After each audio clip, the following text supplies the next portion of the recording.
Om Swastiastu. Assalamualaikum warahmatullahi wabarakatuh. Salam sejahtera bagi kita semua. Shalom, Namo Buddhaya, salam harmoni.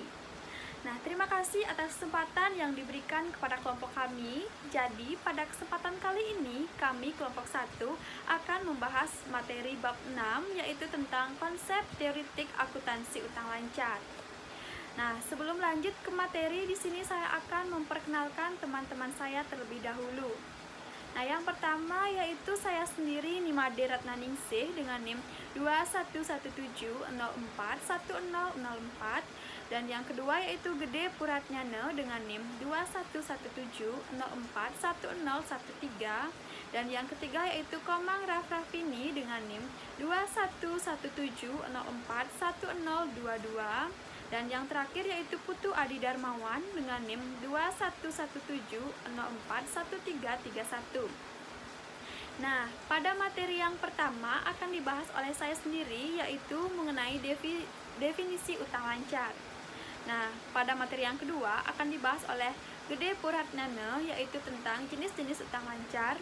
Dan pada materi yang ketiga akan dibahas oleh Komang Rafrafini, yaitu tentang utang kontingensi. Nah, pada materi yang keempat akan dibahas oleh Putu Adi Darmawan, yaitu mengenai penyajian utang lancar di neraca. Nah, baik, saya akan langsung membahas materi yang pertama, yaitu mengenai definisi utang lancar atau utang jangka pendek. Nah, sebagai pemilik bisnis suatu perusahaan, utang adalah hal yang tidak terelakkan lagi. Ada dua jenis utang, yaitu utang lancar dan utang tidak lancar. Nah, secara umum, pengertian utang adalah kewajiban yang muncul karena transaksi pembelian barang atau jasa secara kredit yang berhubungan dengan kegiatan operasional suatu perusahaan dan harus segera dibayarkan dalam jangka waktu yang sangat singkat. Sedangkan pengertian utang dalam akuntansi adalah pengorbanan ekonomis untuk masa depan dalam bentuk penyerahan jasa dan aktiva sebagai bagian dari transaksi atau kesepakatan di masa lalu antara kedua belah pihak yang saling terlibat. Nah, perlu diketahui utang atau liabilitas terbagi menjadi dua, yaitu utang lancar atau current liabilitas dan utang tidak lancar atau non-current liabilitas. Adapun utang yang seringkali dimiliki oleh suatu perusahaan adalah utang lancar. Nah, berbicara tentang utang lancar, apa sih itu utang lancar? Utang lancar atau current liabilitas adalah utang-utang yang atau kewajiban keuangan yang harus segera dilunasi dengan menggunakan aktiva lancar dalam tempo jangka pendek, yaitu pembayaran kurang dari 12 bulan atau kurang dari 1 tahun dalam siklus operasi normal. Nah, siklus operasi juga disebut sebagai siklus konversi kas, yang artinya waktu yang dibutuhkan suatu perusahaan untuk membeli sebuah inventaris dan mengubahnya menjadi kas dari penjualan. Nah, utang lancar atau current liabilitas biasanya diselesaikan dengan menggunakan aset lancar. Nah, adapun yang termasuk dalam aset lancar adalah kas ataupun piutang.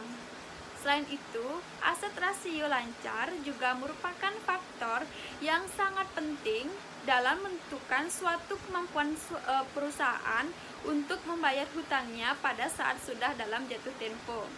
Nah, adapun karakteristik dari hutang lancar yaitu yang pertama, hutang terjadi akibat dari transaksi yang telah terjadi. Yang kedua, hutang ini sifatnya tidak dapat dihindari. Nah, sudah pasti hutang tidak dapat dihindari lagi. Nah, yang ketiga, utang ini memerlukan penyelesaian atau pembayaran di masa yang akan datang dengan menggunakan kas, barang atau jasa. Nah, jadi ketika utang tercipta, maka harus diselesaikan atau dibayar secara langsung. Nah, selain itu, terdapat juga pengelolaan kartu utang. Nah, yang pertama yaitu terdapat kriteria utang. Nah, kriteria utang dibagi menjadi jumlah nominalnya jelas, pihak penerimanya jelas, dan berdasarkan transaksi yang terjadi di masa lalu. Yang pertama yaitu jumlah nominalnya jelas. Artinya, utang tidak dapat didasarkan pada taksiran besarnya kewajiban yang harus dibayar di masa mendatang. Nah, yang kedua yaitu pihak penerimanya jelas. Artinya, pihak penerima uang atau barang atau jasa yang akan diberikan suatu perusahaan di masa mendatang harus diketahui dengan pasti. Kewajiban yang tidak diketahui pihak penerimanya seperti garansi purna jual tidak dapat dikelompokkan sebagai utang. Nah, yang ketiga yaitu berdasarkan transaksi yang terjadi di masa lalu. Artinya, utang tersebut timbul akibat transaksi dan kesepakatan legal yang telah terjadi, bukan karena suatu niat baik atau kewajiban sosial. Nah, yang kedua yaitu terdapat kartu utang. Kartu utang adalah salah satu sarana untuk mencatat adanya mutasi utang secara terperinci pada tiap-tiap kreditur. Nah, dokumen yang diperlukan dalam pengelolaan utang yaitu yang pertama ada faktur yang diterima dari kreditur. Nah, faktur yang diterima dari kreditur itu seperti dokumen transaksi pembelian barang dengan pembayaran kredit. Nah, yang kedua ada memo yang diterima dari kreditur. Nah, memo yang diterima dari kreditur yaitu karena ada pengambilan barang yang telah dibeli dicatat dalam kartu utang sebagai mutasi debit. Yang ketiga yaitu bukti pengeluaran kas untuk pembayaran utang. Nah, bukti pengeluaran kas untuk pembayaran utang bisa berbentuk kwitansi yang ditandatangani kreditur atau tembusan bukti pengeluaran kas atau voucher yang digunakan sebagai pemberitahuan pembayaran kepada kreditur. Yang ketiga yaitu ada tugas bagian kartu utang. Tugas utama bagian kartu utang adalah mencatat jumlah yang terutang sebagai akibat dari transaksi pembelian kredit serta memeriksa apakah pembayaran tidak melebihi nominal dan dilakukan tepat tanggal jatuh tempo. Nah, yang terakhir yaitu yang keempat pencatatan mutasi utang. Mutasi utang yang timbul dari transaksi pembelian barang secara kredit dapat dicatat dengan berbagai prosedur bergantung kepada luasnya operasi perusahaan, banyaknya transaksi pembelian kredit, serta faktor lainnya. Nah, baik, sekian penjelasan materi yang dapat saya sampaikan. Apabila ada kesalahan kata yang dilakukan secara sengaja maupun tidak sengaja, saya mohon maaf. Dan materi yang kedua akan dibahas oleh Gede Purarnyana. Sekian dari saya, terima kasih. Atas kesempatannya, perkenalkan nama saya Gede Purarnyana. Di sini saya akan melanjutkan materi dari utang lancar. Nah, kali ini saya akan menjelaskan jenis-jenis utang lancar itu sendiri. Nah, tadi dijelaskan bahwa definisi utang lancar itu merupakan suatu kewajiban atau utang yang harus dibayar secara segera dalam kurun waktu 1 tahun atau dalam periode normal. Nah, jenis-jenis utang lancar yaitu yang pertama ada utang penghasilan. Di slide dikatakan utang penghasilan atau pendapatan diterima di muka merupakan utang yang terjadi ketika sebuah perusahaan menerima bayaran atau kas sebelum barang atau jasanya diserahkan kepada konsumen atau pelanggan. Nah, contoh kasusnya itu seperti ini. Ketika ada seseorang yang memiliki kendaraannya rusak ketika dia ingin bekerja, dia kan terburu-buru nih. Nah, ketika dia memperbaiki kendaraannya di sebuah bengkel, orang ini membayar kendaraannya atau membayar ongkos perbaikan kendaraan ini secara penuh ataupun dengan uang muka. Nah, ketika pihak bengkel ini menerima pembayaran tersebut, maka pembayaran tersebut dikatakan sebagai utang penghasilan atau utang yang dibayar di muka, seperti itu. Nah, jenis utang yang kedua yaitu utang wesel. Nah, utang wesel merupakan utang yang terjadi karena pembelian secara kredit tetapi disertai dengan janji tertulis. Nah, wesel bayar sama dengan utang dagang. Kenapa utang wesel juga dikatakan sebagai utang dagang? Karena penyebabnya yaitu sama, yaitu pembelian barang secara kredit. Tapi ada bedanya antara utang wesel yaitu dengan utang dagang, di mana utang wesel ini membutuhkan surat perjanjian tertulis atau resmi, atau ada tanda tangan kreditur dan debiturnya. Beda halnya dengan utang dagang yang buktinya hanya nota penjualan saja. Nah, di utang wesel ini lebih formal, lebih resmi, dan ada hitam di atas putih atau ada perjanjian di atas kertas seperti itu. Nah, contoh utang atau jenis utang yang lancar yang ketiga yaitu utang pajak. Nah, utang pajak yang harus dihitung dan dilaporkan baik bagi wajib pajak pribadi maupun wajib pajak badan adalah yaitu pajak pertambahan nilai, pengeluaran, dan pajak penghasilan badan serta pajak penghasilan karyawan. Nah, pajak itu merupakan kewajiban yang timbul akibat perusahaan belum membayar pajak yang dikarenakan sesuai dengan perundang-undang yang berlaku seperti pajak pertama nilai, pajak penghasilan, dan sebagainya. Nah, kenapa utang pajak ini bisa dikatakan sebagai utang lancar? Kenapa tidak dijadikan utang jangka panjang?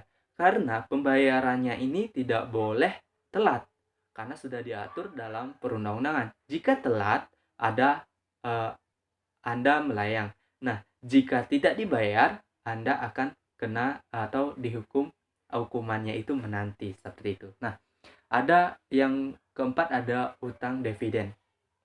Nah, di slide dikatakan dividen adalah pembagian keuntungan kepada pemilik saham dividen, terutama pada saham dilakukan pengumuman pembagian dividen. Nah, utang sejenis ini muncul karena perusahaan itu memberikan dividen kepada pemegang saham yang diumumkan sebagai pembagian laba perusahaan. Dana untuk membayar utang dividen ini biasanya sudah dialokasikan karena pembagian laba dari perusahaan tersebut. Nah, lanjutannya yaitu ada utang beban. Nah, utang beban atau beban terutang adalah utang karena perusahaan sudah memanfaatkan atau sudah memanfaatkan suatu barang tetapi perusahaan itu belum membayar. Nah, terdapat dalam utang beban ini terdapat juga utang biaya, yaitu biaya yang telah menjadi beban pada waktu akuntansi ditutup tetapi belum dibayar. Nah, utang beban ini juga dikatakan sebagai kewajiban membayar karena perusahaan sudah menerima manfaatnya, seperti utang bunga, utang gaji, ataupun utang sewa. Itu merupakan salah satu dari bagian-bagian dari utang beban tersebut. Sedangkan utang biaya atau utang biaya yang masih harus dibayar yaitu biaya yang timbul namun belum dibayar, sehingga biaya tersebut akan dibayar dalam jangka waktu tertentu. Ada banyak hal yang menyebabkan munculnya biaya yang masih harus dibayar ini, antara lain debt collector, perusahaan rekanan yang belum menagih, kendala teknis sistem dan pembayaran, serta yang lainnya seperti itu. Nah, ada juga utang garansi. Nah, utang garansi adalah utang yang terjadi ketika perusahaan menjual produk disertai dengan jaminan garansi atas produk yang dijual tersebut. Nah, utang garansi ini biasanya kita temui ketika kita membeli alat-alat elektronik. Contohnya saja yaitu ketika kita membeli sebuah handphone, nah di dalam kotaknya itu akan ada surat garansi. Nah, itu merupakan sebuah utang yang itu merupakan sebuah utang garansi. Selanjutnya ada utang dagang. Nah, utang dagang muncul karena transaksi jual beli barang yang dilakukan secara kredit atau pembayaran temponya dalam jangka waktu. Pembayaran utang dagang disesuaikan dengan kesempatan tetapi biasanya hanya sekitar 1-2 bulan saja. Nah, tentu utang dagang ini muncul ketika adanya jual beli barang dagang yang dilakukan secara kredit. Nah, ketika seseorang berjualan, nah dia itu membeli barang setokan. Nah, ketika dia membeli barang itu dia hanya tidak membayar atau membeli secara kredit. Ketika mungkin karena dia kekurangan uang sehingga dia melakukan pembayarannya itu secara kredit. Jenis utang yang paling terakhir atau jenis utang lancar yang terakhir yaitu utang jangka panjang. Nah, bagian dari utang jangka panjang yang termasuk ke dalam utang lancar yaitu utang jangka panjang yang jatuh temponya itu saat ini. Nah, kebutuhan perusahaan akan dana dalam jumlah yang besar dapat dipenuhi dengan berbagai cara. Salah satunya adalah dengan meminjam uang di bank dalam bentuk kredit jangka panjang dengan jangka waktu lebih dari 1 tahun. Itu merupakan salah satu jenis dari utang lancar. Baik, mungkin itu saja yang dapat saya sampaikan tentang jenis-jenis utang lancar. Mohon maaf apabila ada kesalahan kata. Saya kembalikan waktunya kepada moderator. Saya persilakan. Terima kasih. Baik, itu tadi materi yang dijelaskan oleh Gede Puratnyana. Untuk materi selanjutnya akan dibahas oleh Komang Rafrafini, yaitu tentang utang kontingensi. Untuk Rafini, dipersilakan. Terima kasih untuk kesempatan yang diberikan kepada saya. Pada kesempatan ini, saya akan membahas materi tentang utang kontingensi. Kontingensi atau lebih dikenal dengan peristiwa atau transaksi yang mengandung syarat merupakan transaksi yang paling banyak ditemukan dalam kegiatan bank sehari-hari. Kontingensi yang dimiliki oleh suatu bank dapat berakibat tagihan atau kewajiban bagi bank yang bersangkutan. Menurut PSAK nomor 31 yang mengatur tentang akuntansi untuk transaksi kontingensi dalam suatu perusahaan, istilah kewajiban bersyarat digunakan untuk menyatakan kewajiban yang kemungkinan timbulnya tergantung pada terjadi atau tidaknya suatu peristiwa di masa yang akan datang. Dengan demikian, pada tanggal neraca belum terdapat kepastian mengenai ada tidaknya kewajiban tersebut. Kontingensi adalah suatu keadaan yang masih diliputi oleh ketidakpastian mengenai kemungkinan-kemungkinan diperolehnya laba atau rugi oleh suatu perusahaan. Baik, selanjutnya saya akan menjelaskan asas konservatif dalam kontingensi. Pengungkapan data transaksi kontingensi dalam laporan keuangan dikaitkan dengan penerapan konsep atau asas konservatif atau berhati-hati dalam akuntansi. Yang dimaksud di sini adalah bahwa penyisihan suatu rugi kontingensi dapat dilakukan pada perhitungan rugi laba bila kedua kondisi berikut terpenuhi. Yang pertama itu terdapat petunjuk yang kuat bahwa telah terjadi penurunan nilai suatu aktiva atau telah timbul kewajiban pada tanggal neraca. Yang kedua itu jumlah kerugian dapat ditaksir secara wajar. Sedangkan terhadap laba kontingensi tidak perlu dicantumkan dalam perhitungan laba rugi, tetapi perlu diungkapkan dalam laporan keuangan. Jenis transaksi kontingensi. Kontingensi bank terdiri dari kontingensi tagihan dan kontingensi kewajiban atau tunggakan. Kontingensi tagihan terdiri dari bank garansi yang diterbitkan oleh bank lain, pembelian opsi valuta asing, pendapatan bunga dalam penyelesaian. Kontingensi kewajiban terdiri dari garansi yang diberikan, surat kredit berdokumen dalam negeri atau SKBDN yang dapat dibatalkan dalam rangka perdagangan dalam negeri. Dan yang terakhir itu ada penjualan opsi valuta asing. Baik, sekian materi yang dapat saya sampaikan. Apabila ada kesalahan kata, saya mohon maaf. Untuk selanjutnya akan dilanjutkan oleh pemateri berikutnya. Terima kasih. Baik, itu tadi materi yang dijelaskan oleh Komang Rafrafini.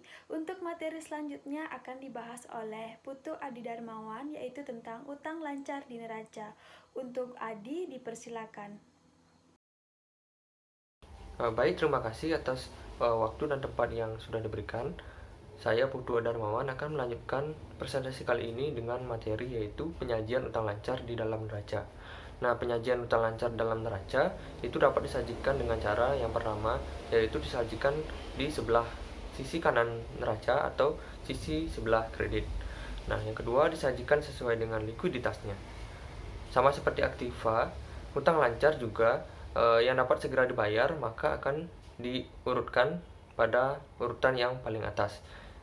Biasanya itu utang wesel yang pertama, kemudian disusul dengan utang dagang dan seterusnya. Yang ketiga itu utang kepada perusahaan afiliasi, pemegang saham dan karyawan harusnya dipisahkan dengan utang kepada pihak ketiga yang independen. Nah, yang keempat, aktiva yang menjadi penjamin pada saat penarikan utang maka akan dilaporkan juga di dalam neraca. Dan yang terakhir, utang bersyarat itu juga harus disajikan di dalam neraca.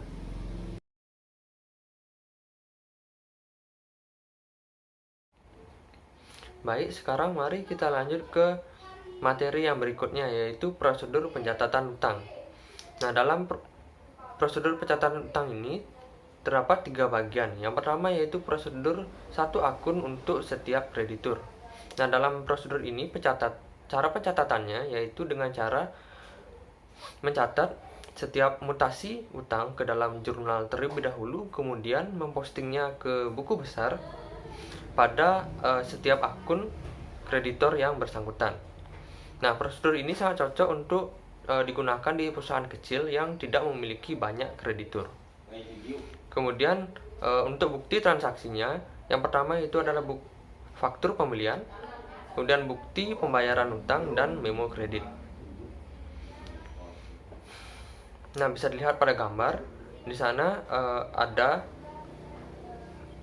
buku besar yang menampilkan bahwa setiap akun itu hanya untuk satu kreditur saja. Misalnya PT Indofood, di sana terdapat satu akun utang yang dipisah dengan kreditur lainnya. Jadi bisa disimpulkan bahwa satu akun utang hanya untuk satu kreditur saja. Nah, untuk prosedur pencatatan yang kedua yaitu prosedur utang voucher.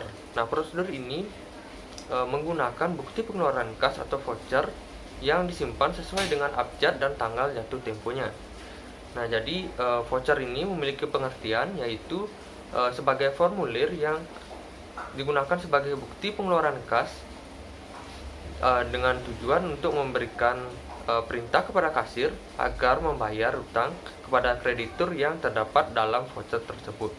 Nah, berikut merupakan gambar yang menjadi contoh dari penggunaan prosedur utang voucher ini. Nah, untuk prosedur yang terakhir dan merupakan prosedur yang ketiga yaitu prosedur satu akun hutang untuk semua kreditur.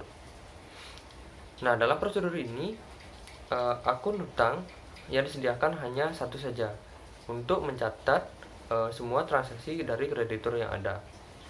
Sedangkan mutasi dari setiap krediturnya itu akan dicatat ke dalam kartu hutang yang berfungsi sebagai buku pembantu. Selain itu, dalam prosedur ini akun hutang tersebut berfungsi sebagai akun kontrol saja. Nah, kemudian untuk perbedaannya dengan prosedur satu akun untuk setiap kreditur, itu dalam prosedur ini setiap mutasi dari krediturnya itu tidak langsung diposting ke dalam buku besar. Jadi dicatat terlebih dahulu ke dalam kartu utang, kemudian dibuat rekapitulasi dan akan diposting ke dalam buku besar menjadi satu buah akun saja. Jadi satu akun hutang dalam buku besar dan tidak ada akun untuk setiap krediturnya, jadi hanya satu saja untuk semua kreditur. Nah, untuk contoh penggunaan kartu hutangnya bisa dilihat pada gambar di bawah ini. Oke, sekarang kita lanjut ke contoh transaksi dan pembahasannya. Nah, di sini kami ambil suatu contoh dari utang dagang, transaksi utang dagang. Nah, ada studi kasus yaitu pada tanggal 12 Juli 2019, PD Muria melakukan transaksi pembelian barang dagangan secara kredit sebesar 50 juta rupiah. Nah, untuk pencatatannya itu terdapat dua metode yang dapat digunakan, yaitu metode periode dan perpetual. Nah, untuk periode itu menggunakan akun pembelian, sedangkan perpetual itu menggunakan akun persediaan barang. Nah, untuk mencatatnya pertama, utang dagang itu berada di sebelah kredit karena ia bertambah. Jadi ingat, untuk utang dagang itu pasti bertambah di sebelah kredit. Nah, jika ia berada di sebelah debit, maka itu artinya utang tersebut akan berkurang. Jadi pada saat pelunasan barulah utang itu berada di sebelah debit. Nah, untuk akun pembelian dan persediaan itu akan berada di sebelah debit karena ia bertambah. Nah, jadi seperti inilah contoh dari pencatatan jurnal utang lancar. Sekian dari penjelasan saya, dan saya akan kembalikan waktu dan tempat kepada moderator. Terima kasih. Baik, sekian yang dapat kelompok kami sampaikan mengenai konsep teoretik akuntansi utang lancar. Apabila ada kesalahan kata yang dilakukan secara sengaja maupun tidak sengaja, kami mohon maaf. Kami akhiri dengan Pramo Santi. Om Santi Santi Santi Om.